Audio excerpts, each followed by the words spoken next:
Você está no canal Em Busca da Verdade. Desejamos a todos que as mãos poderosas do nosso Deus e Pai Celeste possa derramar bênçãos sem medidas na vida de cada um de nós. O nosso bom dia a todos. Estamos de volta para dar sequência ao estudo que nós começamos alguns dias atrás. Lembrando a você que o propósito deste canal é lhe apresentar documentos, fatos, dentro de uma análise histórica, escatológica e teológica, enfim, de forma que os fatos aqui apresentados possam levar você a uma real reflexão, de maneira que você mesmo possa tirar suas próprias conclusões. No vídeo passado, nós deixamos aqui alguns questionamentos como reflexão para você. Você se lembra disso? Outros questionamentos que também foram feitos no vídeo serão analisados ao longo dos estudos em outros vídeos oportunos, onde nós estaremos abordando tais assuntos de forma mais adequada. Também no vídeo passado, nós nos detivemos em explicar o conceito de plágio e sobre o seu surgimento e também o seu significado.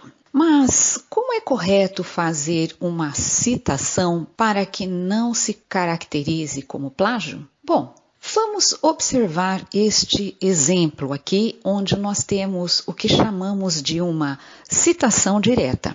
Veja que é obrigatório dar destaque nesse tipo de citação, ou seja, na citação direta, fazendo recuo. Aqui no Brasil, usa-se um recuo de 4 centímetros à esquerda e ainda utiliza-se um tamanho de letra um pouquinho menor. Além disso, somente é permitido utilizar-se de citação direta se o texto ultrapassar 4 linhas. Lembrando que a citação direta é aquela citação onde eu literalmente copio todas as palavras de um outro autor. Neste outro exemplo, temos uma citação indireta, sendo destacada com aspas. Para fazer a citação, tanto sendo direta como indireta, existem algumas formas que são permitidas dentro das regras, dentro da norma. Uma delas é, coloca-se o autor, a obra, a página, ano da publicação, já no final do próprio texto utilizado.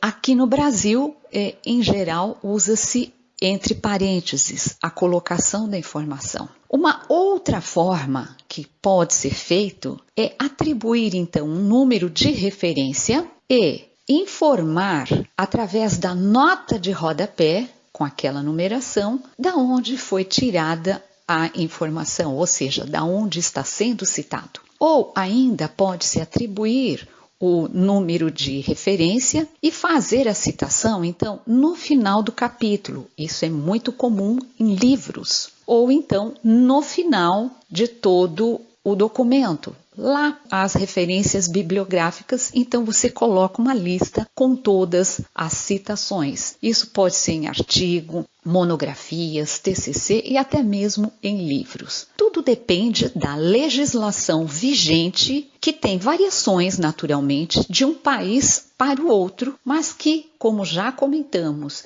de regra geral, eles seguem um padrão internacional. Bom, temos visto algumas pessoas tentando defender Ellen White por ser acusada de plagiadora, de tal forma que estas pessoas, ao defenderem, usam de argumentos que afirmam que existem livros bíblicos que foram plagiados. Será verdade isso mesmo? Vamos pensar e analisar com base na história. Antes de mais nada, eu quero deixar claro que quem pensa desta forma está aceitando um engano satânico. Sabe por quê? Veja só, talvez poucos saibam que existem por aí pessoas que são descrentes, que são ateus, que são zombadores do Senhor e que afirmam que a Bíblia toda foi plagiada. Você sabia disso?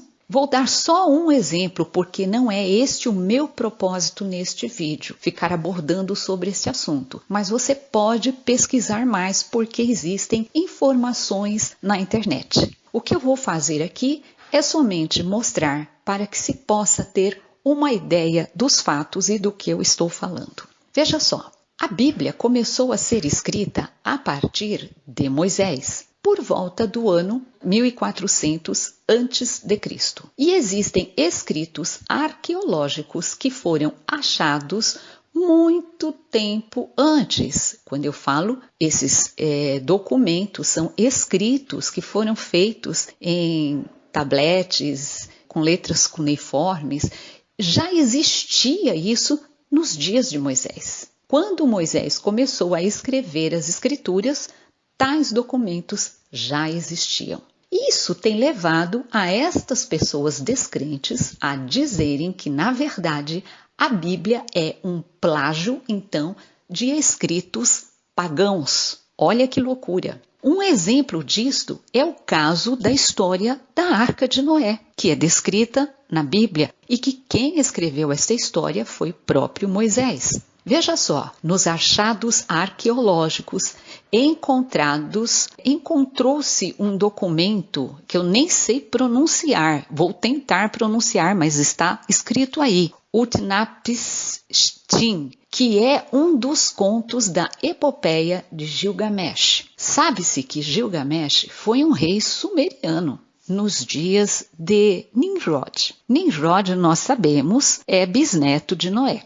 Foi o primeiro que se levantou contra o Senhor, porque está escrito lá na Bíblia, e ele se levantou como poderoso caçador, segundo diz a palavra de Deus.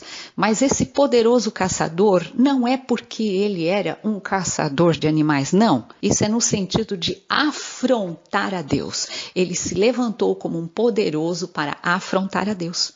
Ele foi o responsável pela construção da Torre de Babel e outros detalhes que nós já conhecemos. Bom, nos dias dele surgiu aí este rei sumeriano por nome Gilgamesh. Há quem especula que este Gilgamesh seria o próprio Nimrod. Não sei dizer, apenas estou comentando fatos.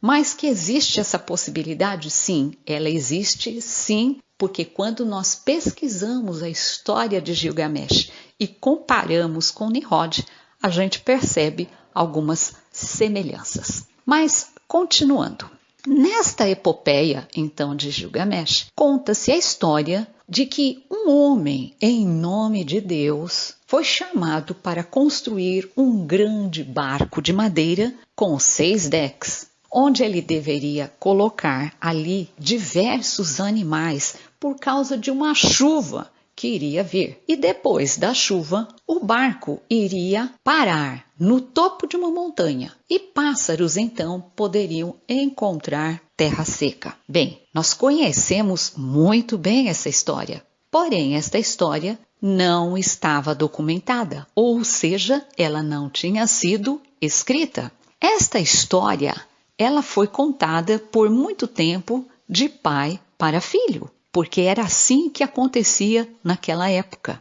As pessoas tinham uma memória fabulosa e elas transmitiam o conhecimento verbal de pai para filho. Por isso nós encontramos na Bíblia um histórico genealógico das pessoas. E lá você vê, eu não sei quem foi meu tataravô, mas lá na Bíblia a gente encontra fulano que foi filho de ciclano, que foi filho de beltrano, que foi filho... E uma sequência de 14, 15 gerações, e esse povo sabia dizer, decore isso, porque isso era importante naquela época. Veja só, esta história é apenas uma das histórias que é considerada como se os autores bíblicos plagiaram dos escritos pagãos. Dá para pensar, né? É um absurdo um negócio desse. Mas é por isso que eu digo, cristão que acredita que a Bíblia foi plagiada, então está aceitando um engano satânico.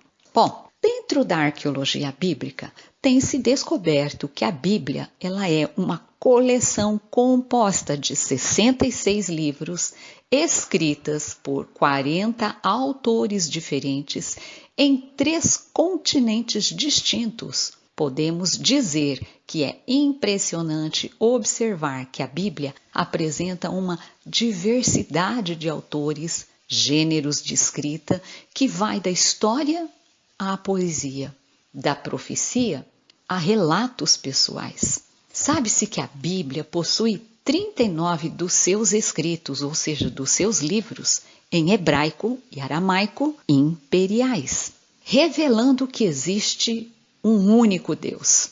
Já no Novo Testamento, que contém o que nós chamamos de evangelhos e cartas, onde Paulo foi quem escreveu a maioria destas cartas, o Novo Testamento possui 27 livros, sendo escrito por 9 autores diferentes. A Bíblia levou cerca de 1.500 anos para ser escrita, ou seja, autores ao longo de um período de 1.500 anos, em diferentes períodos da história, escreveram. Moisés foi o primeiro escritor bíblico, tendo escrito, por exemplo, o Pentateuco, ou seja, os livros de Gênesis, Êxodos, Levíticos, Números e Deuteronômio.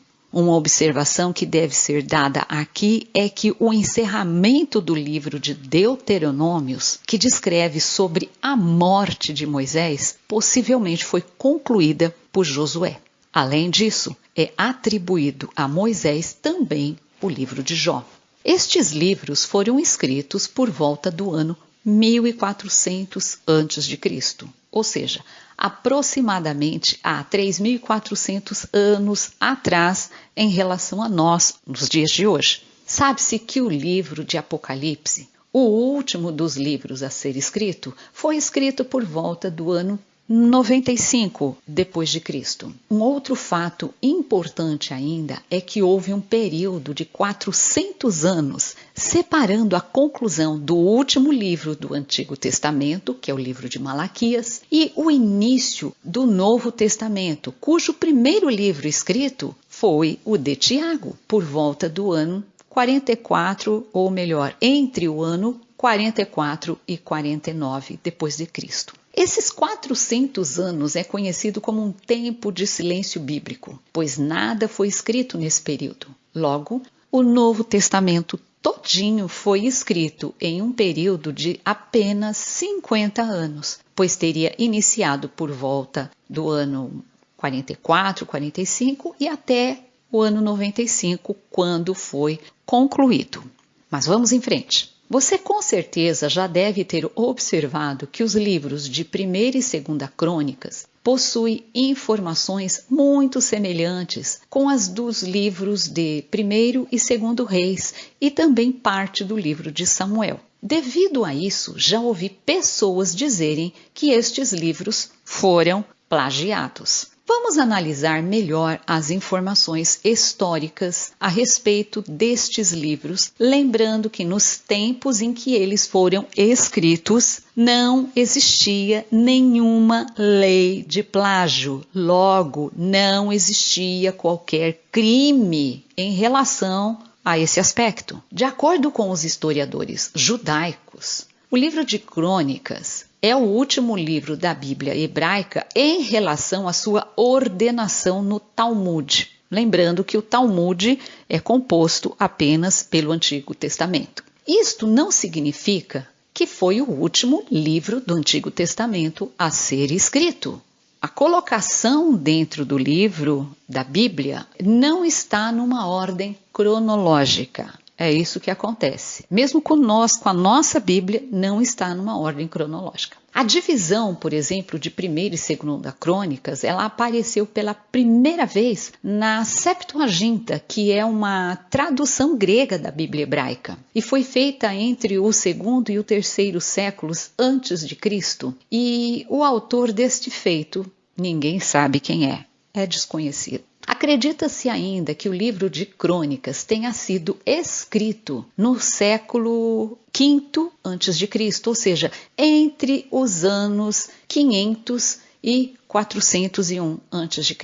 É natural que o autor deva ter tido, então, contato com os livros de Reis e de Samuel escritos anteriormente. Observa ainda-se claramente que o livro de Crônicas conta a história do povo israelita de uma forma resumida, focando principalmente no reinado de Davi e Salomão. Menciona reis posteriores do povo judeu, é claro, porém, em grande parte, omite informações ou nem faz menções ou menção ao rei do Reino do Norte de Israel, por exemplo. Naturalmente, o livro de Crônicas reconta a história do povo hebreu, dando uma visão mais particular sobre Israel, onde se destaca alguns eventos e informações em detrimento a outras informações. Um exemplo é de que Crônicas nunca menciona o êxodo do Egito. Também há uma passagem em particular sobre a história dos filhos de Efraim que nasceram em Canaã, que nós podemos ver no livro de 1 Crônicas, no capítulo 7,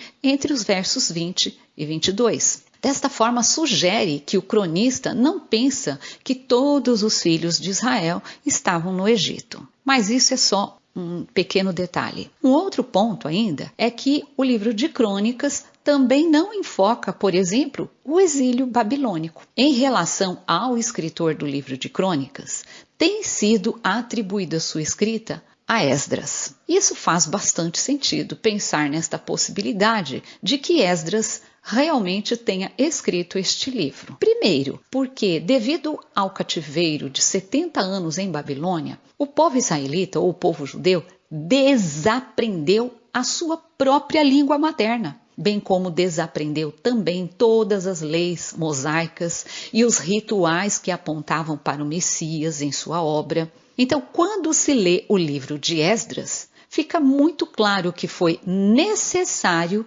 Esdras ensinar o povo novamente. Sabe-se ainda que devido ao cativeiro babilônico e à invasão de Babilônia em Israel, o templo de Salomão foi saqueado. Os objetos sagrados foram levados para a Babilônia. Isso é fato conhecido, está no livro de Daniel. Porém, a Arca da Aliança simplesmente desapareceu. A história, dentro da história judaica, acredita-se que Jeremias tenha escondido a arca. É possível, diante disso, que o livro de Crônicas tenha sido realmente escrita por Esdras com o objetivo de trazer ao povo informações sobre a história do próprio povo de Israel no período dos reis, destacando então as razões pelas quais o povo estava cativo em Babilônia. Em segundo lugar, devemos observar que os estudiosos acreditam que este livro, ou seja, o livro de Crônicas, tenha sido escrito entre o ano 450 e 435 a.C.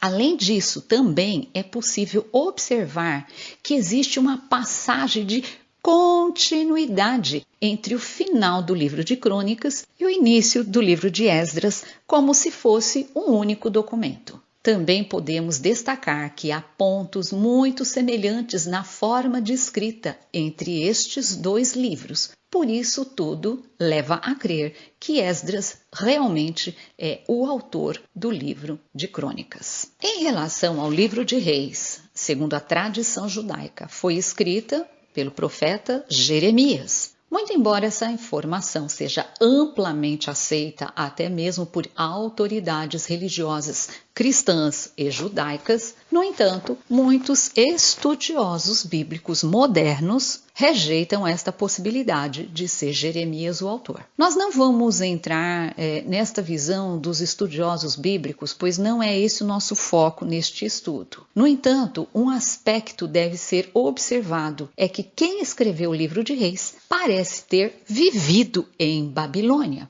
E aí, o profeta Jeremias nunca esteve na Babilônia. Fato é que, se o livro de Reis teve a sua conclusão da sua escrita, e de acordo com os estudiosos, já dentro do período do cativeiro babilônico, entre os anos 580 e 550 a.C., ou seja, se este livro tenha sido realmente terminado de ser escrito neste período, Jeremias estaria muito idoso. Acredita-se que em torno de 90 anos. Por isso seria pouco provável que ele tenha sido o autor deste livro, sendo, portanto, de autor desconhecido, porém, alguém com acesso privilegiados aos registros da história de Israel e Judá. Outro detalhe importante é que quem escreveu o livro de Reis afirma que se utilizou do livro da história de Salomão, do livro da história dos reis de Israel e o livro da história dos reis de Judá. Isso pode ser confirmado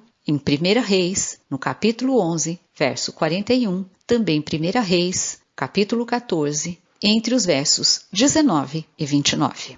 Um fato histórico muito importante que deve ser ressaltado é de que os reis reuniam sempre à sua volta os estudiosos, os sábios, ou seja, sempre houve por parte de todos os reis o interesse no desenvolvimento científico, e isso ocorre até nos dias de hoje. Analisa bem comigo, quem é que financia as agências científicas em cada país nos dias atuais? Pois é, de igual modo, os reis antigos mantinham seus estudiosos, seus pesquisadores, cientistas, escritores, enfim, para poder escrever e relatar sobre os fatos e acontecimentos do seu período de reinado, de maneira a deixar nos registros históricos para a posteridade. Em Babilônia, por exemplo, tais relatos são conhecidos como Crônicas da Babilônia. Salomão também escreveu as suas crônicas. Bom, seja quem for os autores do livro de Reis e Crônicas, uma coisa é certa e tem que se deixar bastante claro aqui. Primeiro, nenhum dos autores deixou registrado o seu nome para se saber quem realmente escreveu. Segundo, fica muito clara a impressão que o objetivo desses livros era deixar um registro histórico ao povo de Israel e Judá para a posteridade. Terceiro, em nenhum momento os autores se manifestaram em seus livros afirmando serem profetas ou mensageiros do Senhor, falando em nome do Senhor. Ambos os livros não são proféticos. Isso precisa ficar muito claro. Eles são livros históricos e registra um período da história do povo de Israel. Quarto, reafirmamos em dizer que no 5º século antes de Cristo não existia nenhuma lei de plágio. Não se falava nisso, principalmente porque a maioria do povo não sabia ler ou escrever. As pessoas que sabiam ler e escrever eram consideradas sábios. Observe o caso de Daniel, Misael, Azarias e Ananias, que foram levados para estudar a língua babilônica na escola dos sábios de Babilônia, pois eles eram instruídos em toda a sabedoria. Isso está escrito em Daniel, capítulo 1, versículo 4.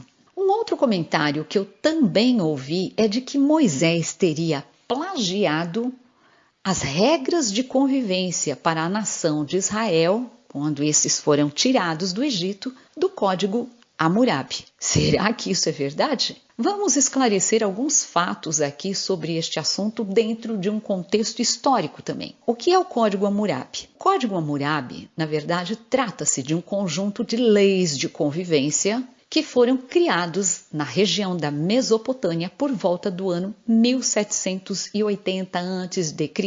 O nome do código, naturalmente, está associado ao rei sumério por nome Hammurabi, que foi fundador do Império Babilônico. Era um rei que visava a justiça e a organização do povo, razão pela qual levou a este rei, ou seja, o rei Hammurabi, a criar um código de leis que propunha punições para aqueles que infringissem a lei. Daqui nasce aquela expressão em termos de lei que diz olho por olho, dente por dente. Acredita-se que o Código Hammurabi foi o primeiro código de leis. Isso é o que se comenta por aí. No entanto, isso é um ledo engano, é um erro. Anteriormente ao Código Hammurabi e muito mais antigo de todos é o código chamado Ur-Nammu, fundador da cidade de Ur dos Caldeus. Você conhece essa cidade? Lembra de quem veio de lá? Pois é, e acredita-se que este código tenha durado entre os anos 2100 a 2050 a.C. Esse código foi criado na antiga Mesopotâmia e ele foi escrito em tabuletas na linguagem suméria.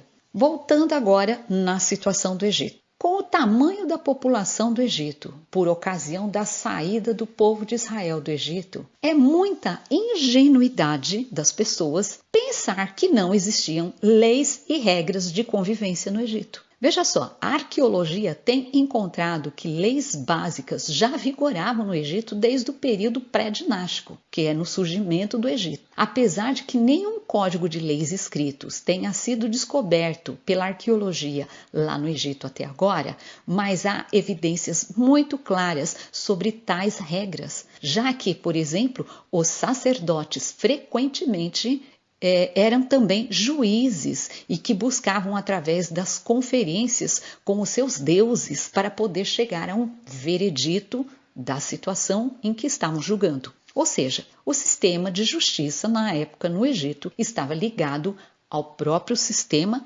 religioso. Já no período dos primeiros anos do Império Antigo do Egito, que é considerado entre 2613 a 2181 a.C., estas leis já eram estabelecidas e utilizadas para julgar os casos. Por exemplo, casos como estupro, assassinato, roubo em larga escala ou até mesmo violação de túmulos. A penalidade era a morte ou a deformação de uma parte do corpo. Em casos de homens considerados culpados por estupro, por exemplo, eles eram castrados ou até tinham seu membro genital amputado. Por volta do ano 1400 a.C., o povo de Israel então saiu do Egito em direção ao deserto. De acordo com Êxodos 12, no versículo 37, foram 600.000 homens a pé. Isto sem contar as suas famílias, ou seja, mulheres e crianças. Devido a isso, calcula-se que em torno de 2 a 3 milhões de pessoas deixaram o Egito nesta época. Lembramos ainda que muitos dos egípcios que ficaram impactados com o que Deus fez através de Moisés se juntou ao povo de Israel. Veja só, eu moro em uma cidade com cerca de 700.000 habitantes, que é bastante grande para se ter vários problemas. Agora, imagina Moisés conduzindo o povo com uma quantidade entre 2 a 3 milhões de pessoas, ou seja, é em torno de 3 vezes a quantidade ou tamanho da cidade onde eu moro. Se uma quantidade de pessoas como essa deixou o Egito, nós temos que pensar nisso. Naturalmente, haviam muito mais pessoas morando no Egito e fazendo parte do próprio exército de Faraó, a ponto de Faraó se dispor a perseguir o povo de Israel que saíra do Egito. Portanto, podemos imaginar que se saiu do Egito cerca de 2 milhões a 3 milhões de pessoas, no mínimo existiria no Egito mais 2 milhões ou 3 milhões de pessoas nesta época. Com essa quantidade de pessoas do povo de Israel que deixou o Egito, pode ser comparada hoje com algumas das maiores cidades brasileiras, tais como Salvador, Belo Horizonte, Fortaleza, enfim, e para gerir uma quantidade de pessoas nesse porte, realmente é necessário se ter regras de convivência. As leis e estatutos que nós temos em nosso país nos diz aquilo que nós podemos ou não podemos fazer e serve exatamente para que se possa manter a boa convivência entre as pessoas dentro de padrões morais e éticos. Veja só, Moisés foi preparado por Deus em todos os sentidos para se tornar o maior líder do povo de Israel. Primeiramente, ele foi educado na corte do faraó como um príncipe do Egito. já que ele foi criado pela filha do próprio Faraó, como sendo seu próprio filho. Dessa forma, durante seus primeiros 40 anos, Moisés foi preparado por Deus para ser um estadista, um grande líder de Estado. Nos próximos 40 anos seguintes, Deus então amansou o espírito de Moisés, amansou o seu coração e o preparou para ser um líder espiritual. Enquanto no Egito, ele sendo filho da filha de Faraó, Moisés conviveu muito de perto com leis e com regras de boa convivência em relação ao povo. Desta forma, Moisés já entendia da importância destas leis. Sendo assim, Moisés não teve o menor problema quando o Senhor falou a ele sobre as regras que deveriam nortear o povo de Israel.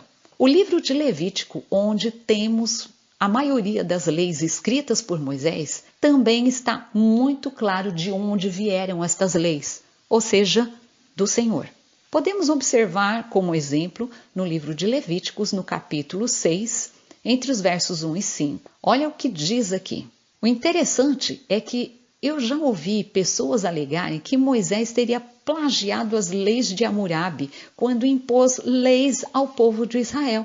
No entanto, quando a gente recorre às escrituras, está escrita de forma bem clara quem é que deu estas leis para ele. Ou seja, elas vieram do Senhor. Nós podemos observar que em Levíticos 11, por exemplo, o Senhor dá a lei sobre a questão das carnes limpas e imundas. Isso não veio de Moisés, mas veio do Senhor. Em Levíticos 13, o Senhor revela a questão das leis de saúde. Já em Levíticos 15, nós temos leis a respeito de higiene. E mais fundo ainda, em Levíticos 18, nós temos leis de respeito entre as famílias, respeito na própria família e com também o próximo. E quando se fala aqui na lei de respeito ao próximo, está se falando no contexto sexual, proibindo incesto, proibindo pedofilia, homossexualismo e até mesmo a zoofilia, que é sexo com animais, etc. Em Levíticos 19, nós temos leis de convivência com o próximo, ou seja, leis de convivências gerais com o seu vizinho, com o seu semelhante. Enfim, é muito claro na Bíblia, que é a palavra de Deus, que quem revelou estas leis a Moisés foi o próprio Deus. E essas leis nada mais é do que uma ampliação do significado da própria lei dos 10 mandamentos de Deus que a gente encontra no capítulo 20 do livro de Êxodos. Deixa eu pensar então. Então se Deus revelou as leis a Moisés, então foi Deus quem plagiou o código de Hammurabi? Ora, gente, por favor, né? Realmente é muita infantilidade achar que Moisés precisaria plagiar para que pudesse liderar um povo. Moisés era somente o instrumento, pois o líder deste povo era o próprio Senhor, o Deus de Israel, que guiava esse povo. E a palavra é muito clara em dizer, sendo uma nuvem durante o dia e uma coluna de fogo durante a noite. Como pode ter pessoas com uma capacidade tão simplória de achar que realmente Moisés precisaria plagiar leis? Veja, a Bíblia diz claro que essas leis vieram do Senhor. Então, se eu tenho esta mente simplória, da onde na verdade está vindo o plágio? Porque Moisés escreveu aquilo que o Senhor mandou. Então nós estaríamos atribuindo a Deus a questão de plágio? Isso é simplesmente um absurdo. Vale lembrar ainda que naquela época pouquíssimos sabiam ler e escrever e que a lei de plágio nem sonhava em existir. Vamos então para agora verificar os evangelhos de Mateus, Marcos e Lucas, ok? Será que realmente houve plágio nesses livros? Vamos analisar? Vamos começar comentando o livro de Lucas. Observe que o próprio autor é claro em afirmar que ele fez uma pesquisa ouvindo as histórias contadas pelas pessoas que conviveram de perto com o Senhor, ou seja, as testemunhas oculares dos fatos, para poder então relatar através de uma carta, e essa carta foi direcionada a uma pessoa chamada Teófilo. Isso está escrito no livro de Lucas, no capítulo 1, versículo 1 a 3. Não se sabe bem ao certo quem seria Teófilo, mas acredita-se que ele era um alto funcionário do Império Romano. Foi tratado como excelentíssimo e que possivelmente teria se convertido ao cristianismo. Também é possível que o nome Teófilo seja, na verdade, um codinome deste alto funcionário, já que o nome Teófilo significa amigo de Deus. O que Lucas fez é o que um repórter faz quando vai a campo descobrir os fatos, de maneira que se possa noticiar a realidade dos fatos, ou seja, puramente a verdade, após conversar, após dialogar com testemunhas oculares desses fatos. Lucas fez exatamente isso. Tanto é evidente isso que em nenhum outro evangelho podemos encontrar riquezas de detalhes sobre, por exemplo, o nascimento de Jesus, como nós encontramos no livro de Lucas. Um detalhe importante que deve ser considerado: Lucas tomou depoimento de pessoas que foram testemunhas oculares, ou seja, viram, estavam presentes na situação e relataram aquilo que viram e ouviram. Isso significa o seguinte, que se eu e você presenciamos, por exemplo, um acidente, vamos dizer um acidente de carro, um atropelamento, é claro que se eu e você formos chamados pela polícia para fazermos um depoimento daquilo que nós vemos, nossas histórias terão que ser idênticas, muito parecidas. Naturalmente, nós vamos apresentar algumas pequenas diferenças, porque são pequenos detalhes que às vezes eu observo e você não observou, ou alguns pequenos detalhes que você observou e eu não observei. Mas, no contexto geral, a história tem que ser a mesma. Isso foi o que aconteceu entre os livros de Mateus, de Marcos e até mesmo de Lucas. Lucas, ele foi a pessoa que foi tomar o depoimento destas testemunhas oculares, certo? Agora, o livro de Mateus, por exemplo, ele foi a própria testemunha ocular de Jesus. Ele conviveu de perto com o mestre e ele viu acontecer e ouviu. Já em relação a Marcos, nós não podemos afirmar que ele foi uma testemunha ocular, porque o que nós sabemos é que em sua casa funcionou uma igreja primitiva, lá na cidade de Jerusalém. E Marcos conviveu de perto com os discípulos. Mas é bem possível que Marcos, jovenzinho, tenha sido sim uma testemunha ocular. Em relação ao livro de Marcos, nós sabemos, e é óbvio, que ele não era discípulo de Jesus. Acredita-se que este foi o primeiro evangelho a ser escrito.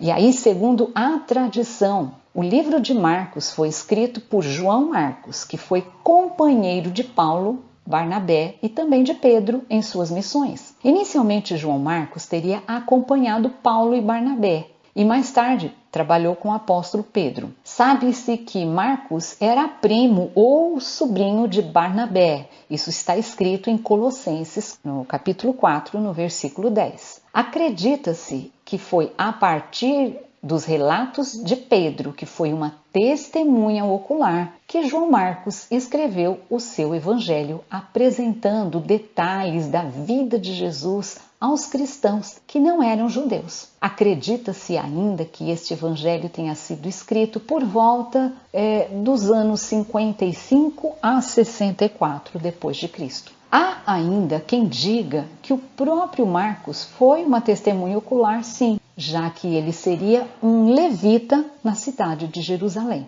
Mas uma coisa é fato, você com certeza sabe disso, que Pedro era muito próximo de Jesus. E Pedro não escreveu nenhum evangelho?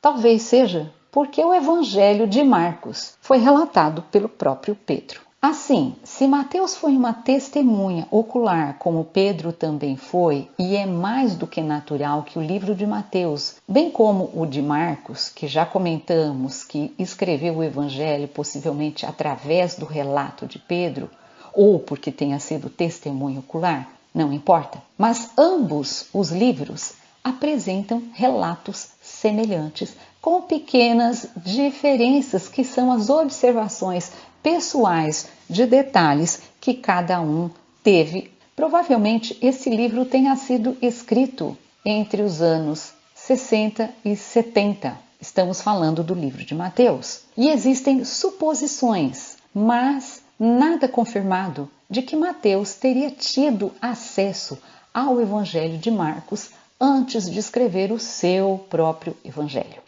Muito bem, novamente reafirmamos, e é importante observar de que nada disso é plágio. Se eu e você dermos detalhes semelhantes de uma cena em que nós fomos testemunhas oculares, isso não é plágio. Isso é apenas ser testemunha ocular do mesmo fato, ok? Um outro detalhe importantíssimo que é preciso ser considerado é: nem Mateus, nem Marcos ou Lucas reivindicou para si o título de profeta ou mensageiro do Senhor.